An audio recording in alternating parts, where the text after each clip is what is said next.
정장을 차려입고 매일같이 도서관에 가는 65세의 남자가 있습니다. 이상하다 싶으실 겁니다. 저도 그랬습니다. 그에게는 무슨 특별한 사연이 있는 걸까요? 이제 막 은퇴한 박진호의 이야기인데요. 고독하다는 걸 아는 사람은 없더군요. 아들 녀석은 바쁘다고 용돈만 던져주고 가버리고 옆집 아주머니가 반찬을 가져다 줘도 그저 미소만 지어야 했어요. 그렇다고 제가 도움을 받는 걸 즐기느냐? 그건 또 아니더군요. 그러니까 왜 도서관이냐고요? 갈수록 깊어지는 외로움 속에서도 뭔가 다른 삶을 꿈꿨던 박 부장의 일상은 과연 어떻게 변할까요? 그날 아침 빗자루질 소리가 들리는 복도. 오늘도 어김없이 정장을 차려입었습니다. 거울에 비친 제 모습이 왠지 낯설게 느껴지더군요. 매일 이렇게 쫙 빼입고 도서관에 가는 이유라곤 그저 옛 습관 때문인지도 모르겠습니다. 어깨에 약간의 힘을 주고 현관문을 나서면 그래도 마음이 조금 단단해지곤 하거든요.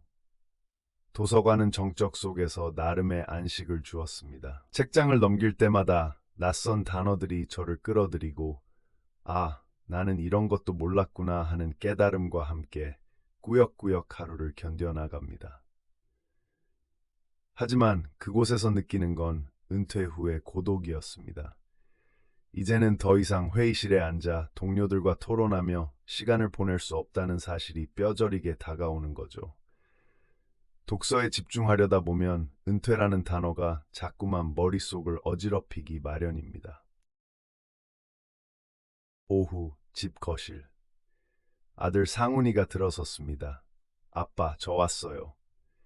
그 바쁜 직장 생활 중에 나를 찾아오는 것도 쉬운 일은 아닐 텐데 고맙더군요. 잠시나마 그의 얼굴을 보는 것만으로도 안심이 되니까요. 그런데 잠깐 앉았다가 용돈을 책상 위에 두고는 급한 일이 생겨서 먼저 가볼게요라고 말하더라고요. 서둘러 떠나는 그의 뒷모습을 바라보며 저도 모르게 씁쓸한 미소가 지어졌습니다. 아버지와 아들 사이에 흐르는 어떤 거리감이랄까. 서로 아끼지만 마음처럼 되지 않는 관계가 참 복잡한 법입니다. 바로 그때 옆집 김말순 아주머니께서 반갑게 안부를 물으러 오셨습니다. 진호 씨, 저녁은 드셨어요? 반찬 좀 가져왔어요. 매번 이렇게 따뜻하게 대해주지만 이번에도 예의 바르게 거절했고 아주머니, 그래도 제가 좀 챙겨 먹습니다. 라며 미소를 지어 보였습니다. 저녁, 집 앞. 옆집 김말순 아주머니가 반찬을 제공하려 했으나 자존심이 강해진 탓에 매번 거절했습니다. 아주머니, 그래도 제가 좀 챙겨 먹습니다. 라며 고개를 끄덕였죠. 아주머니는 잠시 머뭇거리다 말없이 돌아서는데 미안한 마음이 아주 잠깐 스쳐 지났습니다.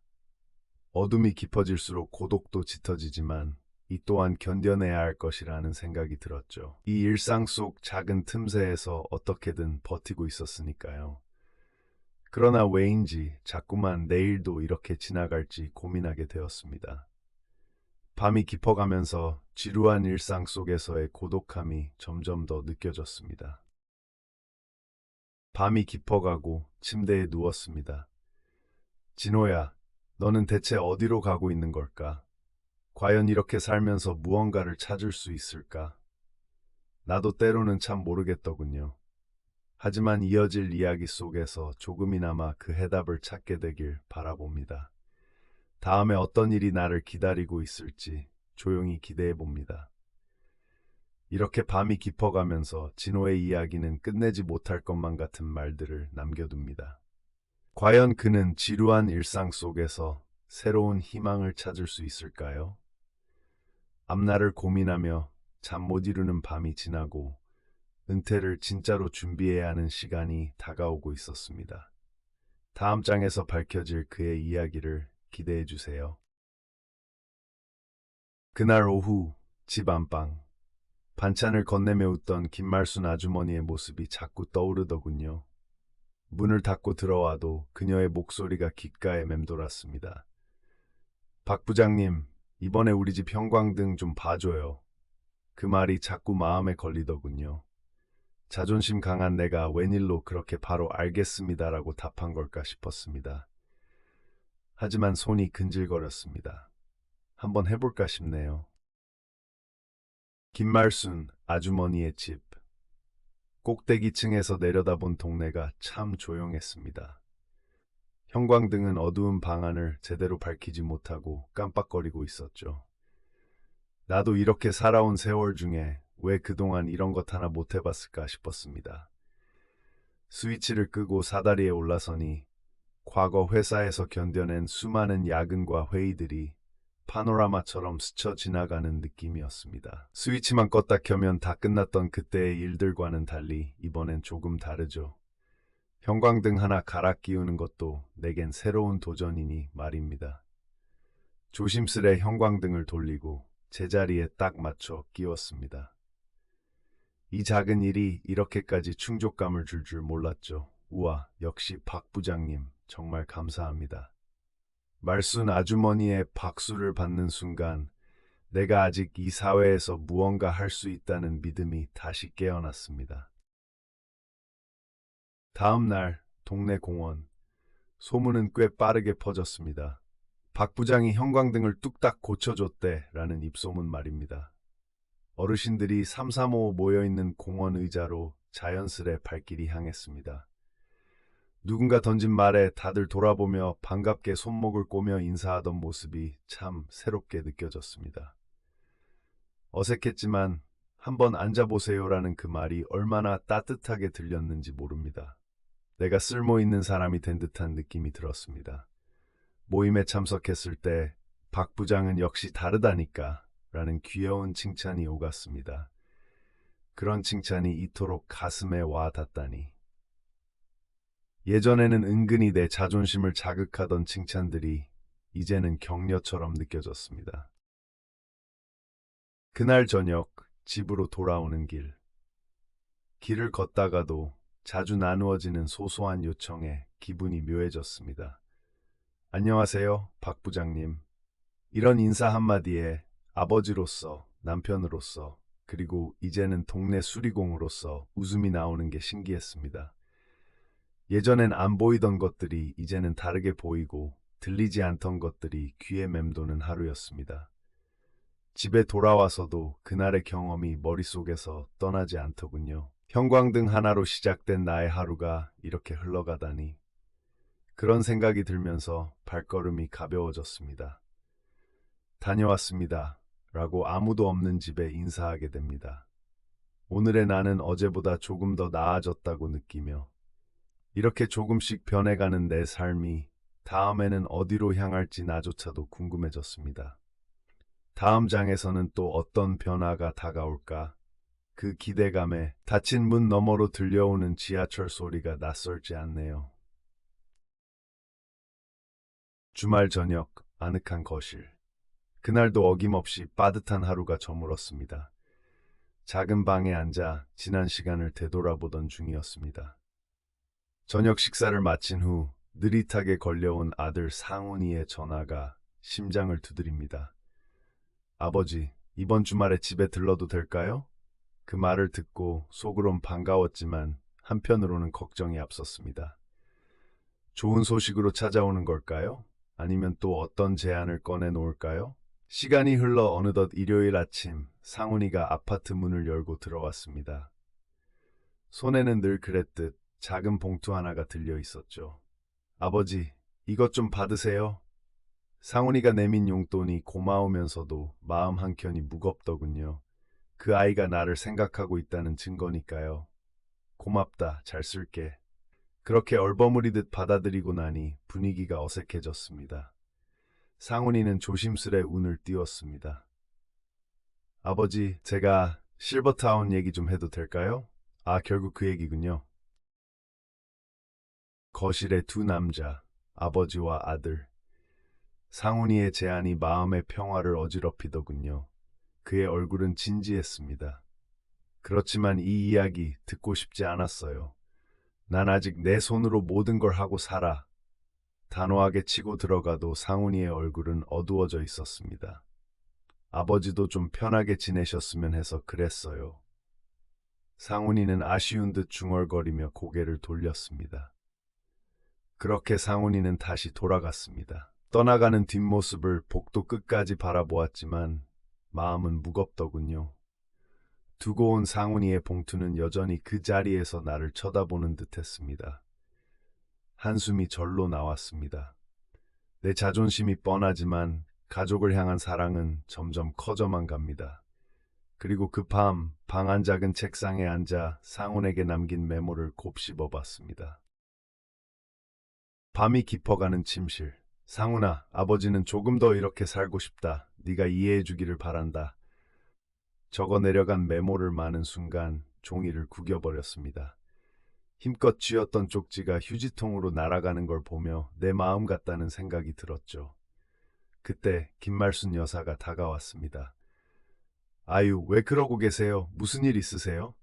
그녀의 따뜻한 물음은 잠시 숨을 멈추게 했습니다. 아니에요. 그냥 좀 속상해서. 답답한 마음을 자꾸 숨기려 했지만 말은 자꾸 끊겼습니다. 가끔은 좀 버려요. 마음도 짐도 그렇게 사셔야 덜 힘들죠. 말순 씨의 조언이 몸의 모든 짐을 가볍게 만드는 듯했습니다. 외부 풍경, 가을비가 창을 두드립니다. 가을비가 내리는 소리 속에서 저도 모르게 마음의 평화가 밀려오더군요. 그 비 속에 담긴 무언가가 내일부터 나를 좀 더 다르게 만들 것 같은 느낌이 듭니다. 실버타운. 상훈이의 제안이 마냥 틀린 것은 아니지만 아직은 지금 이 집에서 해야 할 일이 남아있는 것 같습니다. 그래도 가족의 말을 무시하기보다는 좀 더 생각해 봐야겠다고 마음먹었습니다. 막연했던 불안이 자연스럽게 가라앉으며 조용한 결단이 마음속에 피어날 즈음이었습니다. 앞날을 고민하며 잠 못 이루는 밤이 지나갑니다. 은퇴를 진짜로 준비해야 하는 시간이 다가오고 있었습니다. 아침 햇살이 창호지를 부드럽게 뚫고 들어왔습니다. 공허함이 밀려오는 아침이었죠. 머리맡 테이블 위에는 아들과의 싸움 후 혼란스러웠던 감정을 담고 있는 글귀가 적힌 작은 카드가 있었습니다. 그 글을 몇 번이나 다시 훑었는지 모르겠어요. 내가 뭘 잘못한 걸까? 무거운 한숨이 터져 나오더군요. 문틈 사이로 부엌에서 일어나는 소리가 들렸습니다. 말순 아주머니가 씩씩거리고 있었어요. 그 소리에 잠시 기댈 수밖에 없었습니다. 그리고 그 순간 부엌에서 차려진 따뜻한 상이 눈앞에 펼쳐져 있었습니다. 반찬에서 진한 정성이 느껴졌죠. 박 부장님, 이런 날이 와야 진짜 가족이죠. 그녀의 말 한마디가 마음에 깊이 새겨졌습니다. 마음속 공허함이 따뜻하게 녹아내리는 순간이었습니다. 어느새 동네 노인들이 모였습니다. 그곳은 작은 정원 마당이었어요. 사람들은 저마다의 사연을 지니고 있었죠. 파티가 끝나고 나서야 모두의 얼굴이 조금씩 밝아졌습니다. 이젠 우리도 도와드릴 차례죠. 사람들이 제게 말을 건네왔습니다. 그 따뜻한 말에 알 수 없는 울컥함이 밀려왔죠. 아, 내가 이렇게 많은 사람들에게 손을 내밀 수 있다는 사실이 점점 실감났습니다. 그날 저녁 외로운 마음이 조금씩 잦아들고 새로운 가족의 존재를 조금씩 느끼기 시작했지요. 결국 그들이 이곳에 있었기에 그저 감사할 뿐이었어요. 저녁 무렵 상훈이가 집 앞에 앉아 있었습니다. 어둑한 하늘 아래 그의 눈빛은 굳게 닫혀 있습니다. 아버지, 제 본 심정을 이제야 알겠어요. 상훈이는 송구스러워하며 시선을 피했습니다. 하지만 그의 눈에는 진심이 물결치고 있었죠. 나도 널 이해 못했구나. 고백하자 상훈의 어깨가 풀어지는 게 보였습니다. 부자의 거리감이 조금씩 좁아지는 순간이었습니다. 우리는 오래도록 쌓여있던 서먹함을 뒤로하고 오랜만에 마음을 터놓고 이야기를 할 수 있었죠. 시간이 지남에 따라 그런 느낌들이 더 짙어졌습니다. 침대에 눕기 전 상훈이 남긴 쪽지를 읽었습니다. 결국 우리 둘 다 같은 자리에서 같은 하늘을 보고 있는 거죠. 그 문구에 옛 세월의 앙금이 녹아내리는 기분이 들었습니다. 다음 날 새벽, 다시 삶의 의미를 찾은 듯한 아침을 맞았습니다. 저는 창호지 너머로 퍼지는 부드러운 빛을 바라보며 이렇게 느꼈습니다. 언제나 그 자리에서 날 기다려줄 내 주변 사람들의 따뜻한 존재 덕분에 오늘을 맞이할 수 있었음을요. 이따금 찾아오는 외로움조차 이제 일상이 될지 모릅니다. 그러나 지금은 그저 창문을 통해 비치는 빛의 따스함을 만끽하고 싶어지네요. 내 삶의 갈등이 봉합되는 그 순간 모든 것이 제자리를 찾는 듯 했습니다. 작고 또렷한 빗줄기를 따라 앞으로의 의지를 다져야 할 시간이 왔습니다. 그리고 진호의 새로운 내일을 고대하며 펼쳐진 하늘 아래 새로운 삶이 기다리고 있음을 알게 되었죠. 그날 새벽 진호의 방에서는 아침 햇살이 창호지를 부드럽게 뚫고 들어왔습니다. 그는 묵직한 어깨를 털며 일어났습니다. 거울 앞에 서서 습관처럼 정장을 매만지며 이런 작은 일상이 무덤덤한 불안감을 가라앉힌다는 것을 알았습니다. 진호는 깊은 한숨을 내쉬며 한 걸음씩 새로운 하루를 시작했습니다.